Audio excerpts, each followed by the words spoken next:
The Blob has increasingly made this, our foreign policy establishment has increasingly made prosecutions and control over justice departments in countries all over the world a linchpin of our diplomacy strategy.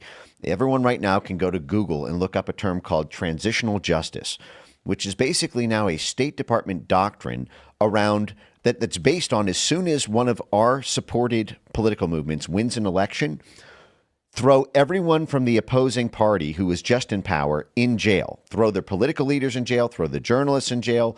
Throw, people who are influential in the unions and civil society in jail in order to stop that political party from ever rising again. Everyone can go to journalofdemocracy.org right now. And if you go to the Wikipedia, sorry to cut you off, but if you go to the Wikipedia, it says transitional justice is a process which responds to human rights violations. So automatically they're saying that this is because they're clearly the bad people. What it's about is when the State Department or CIA-backed political movement in a particular country or region narrowly wins an election, that's usually the result of tens of or hundreds of millions of dollars of support from U.S. government-funded NGOs or U.S. government institutions, and that's expensive to manage.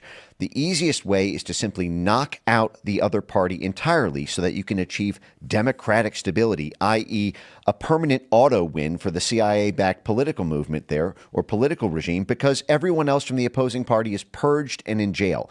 And that is what transitional justice is about. We set up the same thing in Ukraine, by the way, when we controlled the prosecutors there, as Joe Biden himself testified to the Council on Foreign Relations. We did the same thing in Georgia. We're doing the same thing in Poland, the same thing in Moldova. We're doing this same thing in Chile and several other Latin American countries. We've rolled this out worldwide. Norm Eisen, who's the major legal hatchet man for this whole Trump operation, Get Trump. His literal bio is called Trying Trump. He wrote a whole book on it. He wrote 10 articles of impeachment for Trump. I think his first year in office, behind the Russiagate, the Trump impeachment, the Trump trials. He started off as a U.S. ambassador to the Czech Republic, and one of his claims to fame there was basically suggesting, and when a State Department ambassador suggests to a foreign government, who they should prosecute, that message is received. Mm-hmm. You're coming with the full force of the U.S. federal government, the humanitarian aid, the civil society support, the carrots and sticks that a diplomat can offer in order to purge that country's political opposition. And you see them do this time and time again. It worked so effectively in Europe. The State Department teamed up with the George Soros anti-corruption NGOs to create this whole whirlwind news cycle so that they were stigmatized, so that it was easier for the Justice Department to roll them up. It worked so well in Europe that when Trump rose to power here in 2016, they simply applied the same playbook with the same networks here at home. What context are you talking about within Europe, just to clarify? These anti-corruption probes that are set up where the State Department will back channel with the criminal justice system there, their version of the Justice Department, and participate in these probes to roll up the State Department's political adversaries in the region. And there's a great article, if you want to pull it up, it's on journalofdemocracy.org, which is effectively the CIA's in-house journal.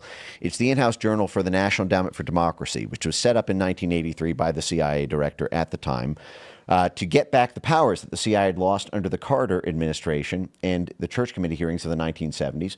And if you just look up on journalofdemocracy.org, Poland Transitional Justice or Poland Donald Tusk, stamp out populism. Any of those keywords will get you there. And you will see the CIA's in-house journal tell the newly elected Polish government this year, December 2023, less than a year ago, a list of names for them to throw in jail from the party that was just in power. This is the playbook for American statecraft around the world, and that is why the driving force behind all of this at home comes from that same State Department, DOD, CIA network. It's a playbook. The very first thing that comes up is, who is Javier Milei? He's a rude, foul-mouthed, and one of the most popular politicians in the world. Like it or not, Argentina's chainsaw-wielding president is the new face of populism. So clearly the CIA is against him. Populism is the State Department's new definition of terrorism. We set up this whole apparatus to control the world, to win the 20th century. After World War II, we set up the rules-based international order. We create a CIA to do the plausibly deniable dirty work. We have the State Department be the public face of it. We have the DOD for military and paramilitary support. And what we started to do was, this whole regime change type operation, overthrow governments in the name of stopping communism. 9/11 happens. We carry that out for counterterrorism. Then Trump happens. We take this whole apparatus for overthrowing communist governments and for stopping, terrorist insurgency groups who want to topple a government that we install in Afghanistan or Iraq. And we simply do it to duly elected, democratically elected governments in the U.S., in Brazil with Bolsonaro. This is why the CIA director personally went down to Brazil to threaten Bolsonaro when before the election, because he was casting doubt on the hypothetical future election results. We did the same thing in Italy. That's why Matteo Salvini is being indicted. We did the same thing in France. That's why Marine Le Pen is being indicted. We did the same thing with the Vox Party in Spain. That's why so many of them are getting indicted. The same thing with the AfD party, the Populist Party in Germany. That's why their party is on the precipice of being banned by the German parliament, because populism is the only thing that can stand against globalism.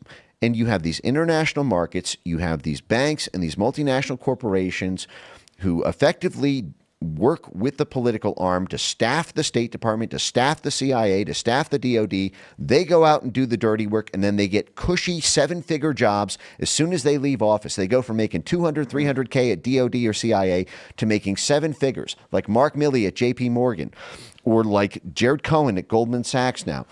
Or like the lot of them, they all move into this space because they have put favors in the favor bank for the bankers, and that's the function of the blob.